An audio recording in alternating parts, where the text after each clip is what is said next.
hopefully recap what we already know. All right, so it says distribute and simplify your expression. Remember, order matters. So what should be done first? Should we multiply 3 by 2 first? No, we always have to do what first? What's in the parentheses. Good. So what's 5 plus 2? 7. So then what's 3 times 7? 21. That's your answer. All right, let's go underneath. This one, we cannot do anything in the parentheses, right? We have a negative x minus 7. So what should be the next step? Distribution. Good. Multiply that 4. 4 times negative x is negative 4x. 4 times negative 7 is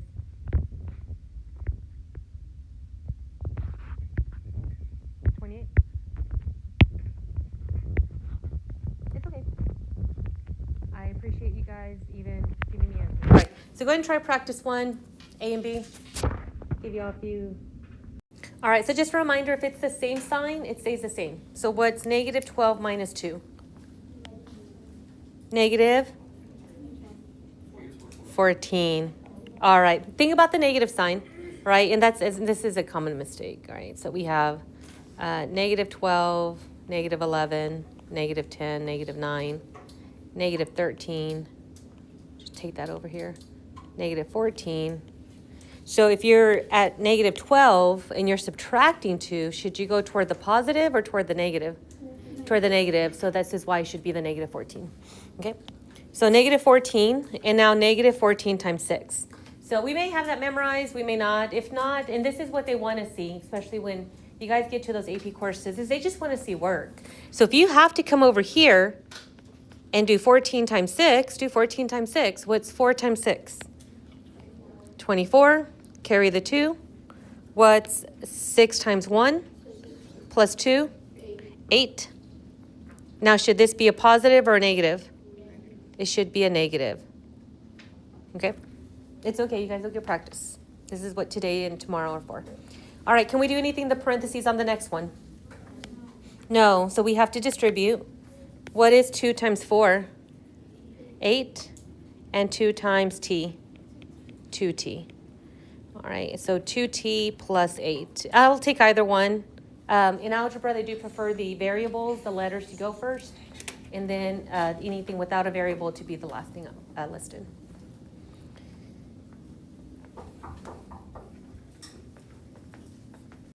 All right, so the next one we're just evaluating, we're just substituting. It says evaluate if A is 7 and B is negative 20. So what's our value of A? 7, so you're going to substitute in the 7. The thing with this substitution piece is whatever variable or whatever signs are in the problem originally have to remain there. So I'm going to bring the addition sign down, and then what's our B value? Negative 20. So 7 plus negative 20, what do we get there? A negative 13. Good.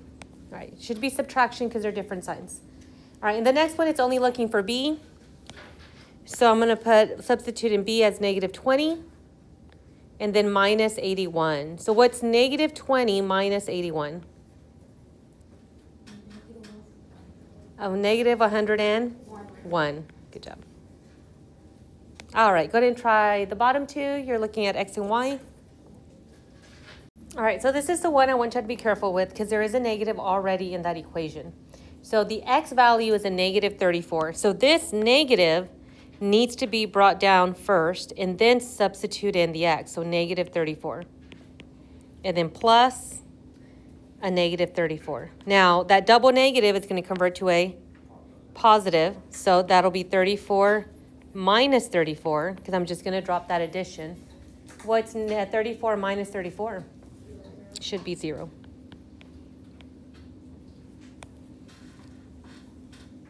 All right, and then the last one's Y. And again, there's a minus in the problem, so make sure we bring that subtraction symbol down.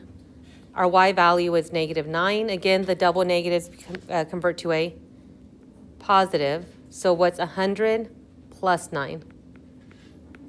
109. All right. All right, and now the solving piece. So that was just substituting and evaluating the expression, but now we're looking at actually solving. Reminder that anytime you're solving for a variable, you have to do the operation to both sides, with the exception of distribution. So if I'm trying to get the x by itself, I'm going to get rid of the negative 7. So how do I get rid of the negative 7? Add it to both sides, right? So you're going to add 7 to both sides. So what's 16 plus 7? 23. Okay. Again, do it to one side, do it to both. All right, look at the next one. We have m plus 12 equals negative 5. What do we want to get rid of? Add it or subtract it? All right, so what's negative 5 minus 12? Negative 17. All right, go ahead and try the next 3. If you need help, call me over, please. X plus 8 minus 5, what did y'all move? The 8 should be subtracting the 8. What's negative 5 minus 8? Negative 13. All right, next one. Are we adding the 15 or subtracting it? Adding it. So n is equal to 18. And then the last one, addition, we're adding the 9. And 13 plus 9 is 22. Yeah, all right. All right, so looking at this one, still looking at the operations of multiplying, dividing, subtraction, and addition, but this one specifically the addition and division one. Again, do it to one side, you got to do it to both. If I have 40 equals 36, how do I get that d by itself? Divide it by 4. And again, you do it to one, you got to do it to both. So d is equal to 9. All right, some of us may have to stop and think, and it's okay, right? But what I'm trying to do is trying to train your brain to think without that calculator, because again, you'll have the non-calculator parts. All right, next one, negative 7d equals 91. All right, and if we don't know it, again, we can come over to the side. We can do 91 divided by 7. I'm not worrying about the negative right now. How many times does 7 go into 9? Once. That's right, because you'll do 1 times 7 is 7. We subtract. 9 minus 7 is 2. Bring down the 1. How many times does 7 go into 21? 3. So the answer should be positive or negative 13. And negative 13. All right. So anytime I do long division, I don't worry about the negative until after I know what my number is. Then I decide, okay, should it be positive? Should it be negative? All right. And most students hate the division. It's actually not bad. We have negative t, or we have negative t over 8. I always put the negative with the number. That way when I get rid of the number, I get rid of the negative. I'm not having to worry about it. You can do it either way. So I'm going to put the negative with the negative 8 because the whole fraction's negative. So it doesn't matter if it goes up or down. I just stick it with whatever whole number's there. So think about it. The fraction is just a division problem in itself. It's t divided by negative 8. What's the opposite of dividing? Multiply. So you just multiply this side by negative 8. You multiply this side by negative 8. And now the negative 8's become 1. We have 1t. That's it. Negative and negative is a positive. Good. What's 7 times 8? 56, and you're done. Don't worry about the fractions, all right? You guys will see fractions, and you'll get better at this if we had a hard time knowing what that step was. All right, this one's already set up. There is no negative, so we can just go straight from here. X divided by 5 equals negative 8. Read it that way. So if I'm dividing by 5, what do we want to do? Multiply by 5. Good. So times 5 times 5. 5 divided by 5 is 1. There's 1x. What's negative 8 times 5? Should be a negative 40. Good. All right. Y'all try the bottom ones without me now, okay? Let's just see where we're at. 5g equals 35. That's 5 times g. 5 times g equals 35. So the opposite of multiplying is dividing. So we divide by 5. G is equal to 7. Okay. All right, we'll just go to the one underneath. Again, I recommend putting the negative at the bottom. So what do we want to do here if I'm dividing by a negative 6? Multiply by a negative 6. All right, the negative 6's become 1. Negative 6 divided by negative 6 is 1. 1c. And what's 8 times negative 6? negative 48. Now, if you might be wondering what happens if we don't put that negative. If you decide to put the negative with the C, it's just one additional step. That's all it is. You still multiply the side by 6. You have a negative C equals 48. But now you have to divide by a negative 1. That's the only thing you have to do in addition to that to get that same answer. So it doesn't matter where you put the negative. For me, if I can get rid of it with the number, I just put it with the number. I'll leave it up to y'all, whatever y'all want to do. All right. Negative 5g equals 50. What should we divide by? Negative 5. So g has a value of a negative 10. And then the last one, we should multiply both sides by 12. And if we don't know it, you're going to go to the side. 7 times 2 is 14. 7 times 1 is 7 plus 1 is, there you go. See, y'all can always get around it. All right.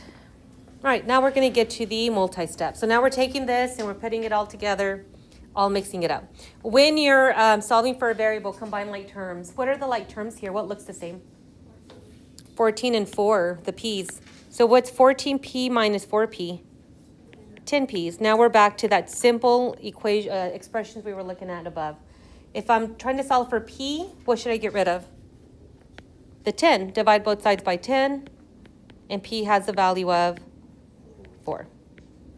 Combine what you can first. What can I combine on the next one? What looks the same on the next one? The 6 and the 9. What's 6 and 9? I mean 6 and 3. My head was already going to 9. All right, 4x plus 9 equals 17. What should we get rid of? Subtract the 9. So 4x has the value of, 4x is equal to 8. And then divide both sides by 4. X has a value of 2. Okay, so this is the part that we need to practice because we do this, we see this a lot of solving, okay? We'll see it like midway in chapter 1 when we get to 1.2. So you guys will see it in the geometry section when we get a 1.2. First day, I won't see any numbers, but you guys will be fine. All right. All right, on this next one, there's nothing that's the same on either side. So then we need to start moving things over. It doesn't matter what you move over. Any recommendations on what we can move over? Yeah. The x's, what x do you want to move over, the 4 or the 6? The 4. All right, let's subtract 4x on both sides. 6 minus 4 is 2x, good. Now we have no choice but to move what over? The 17. We have to move over the 17 because we have to keep this equation balanced. That there has to be a number on each side. 5 minus 17. Negative 12 equals 2x. And then the last step is to divide by 2. X is going to have a value of negative 6. That's it for that one. All right, let's go ahead and try these bottom 3. On this one, let's do 2 minus 4 gives us negative 2. And then dividing by negative 2, what do we get? Negative 14. All right, next one. What are the like terms on the next one? The b's, negative 15 plus 5. And they're different signs, so that means subtraction. What's negative 15 plus 5? Negative 10b plus 21 equals negative 19. Because we have to keep it balanced, what needs to move over with the 19? The 21. So, okay, so then what's going to happen with those, since they're both negatives? Are we going to add them or subtract them? Add them, good. So what's 19 plus 21? Negative 40. And then the last step would be to divide by negative 10. Good. So b has a value of 4. All right, and then the last one. All right, we're going to subtract 4q on both sides. 8 minus 4 is 4. And then what do we want to do with that 6? Subtract it. So 4q is equal to negative 20. And then divide by 4. Q has the value of negative 5. All right. I want to show you guys what we're doing tomorrow. So on the next page, I'm just going to do the examples for y'all so y'all have something to follow on the homework. All right. First one's just distribution. Distribution and then solving. So distribution first. 3 times x is 3x, and 3 times negative 5 is negative 15. We should move over the 15, and 12 and 15 gives us 27. What should be the last step? Good. What's our x value? 9. Okay, and that's with the number outside being a positive. If it's a negative, just be careful. Or just remember that a negative and a negative always converts to a positive. If they're different, it's always going to be negative. So what's negative 5 times j? Negative 5j. Negative 5 and negative 6? 30. All right, what should go over with the 45? 30. Make sure you do the opposite sign, which is subtraction, or the opposite operation. The opposite of adding is subtracting. And then here we have 5j is equal to 15. The last step being to divide. Good. Negative 5. Thank you for catching that negative for me. And then j is equal to negative 3. All right.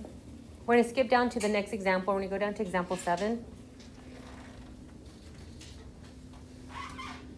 All right, this one's just with the fraction. Again, don't freak out. It's 4n divided by 7. We're dividing by 7. So what should we do? Multiply by 7. So you're going to multiply both sides by 7. And now the 7's become 1. So that's just 4n. What's negative 8 times 7?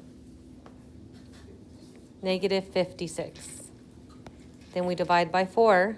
And if you need to come over to the right, we divide. How many times does 4 go into 5?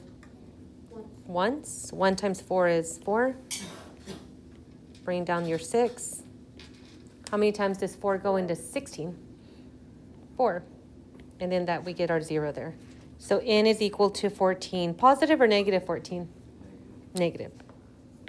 There's nothing wrong with going to the side. Nothing wrong. Even if you're trying to figure out what 7 times 8 is, just do it on the side. There's nothing wrong with it. That's just work. That's all it is. All right. Trying to figure out how I get this to connect. All right. Does everyone have that one? It's not moving with me. Let me delete that real quick. Oh, now you want to move.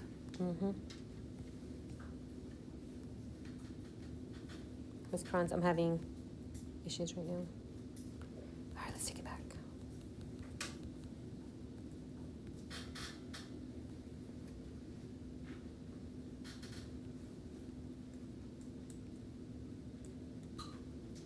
All right, what should we do first on the next one? Subtract. Don't do the multiplying until you get rid of everything and that fraction's by itself. So reminder, the whole goal when you're solving is you're trying to isolate that. So if anything's around it, you got to move that first. So if we subtract 21, what do we get when we subtract 21? 20. Now you get rid of the 5. How do we get rid of the 5? Multiply. So C is equal to 100.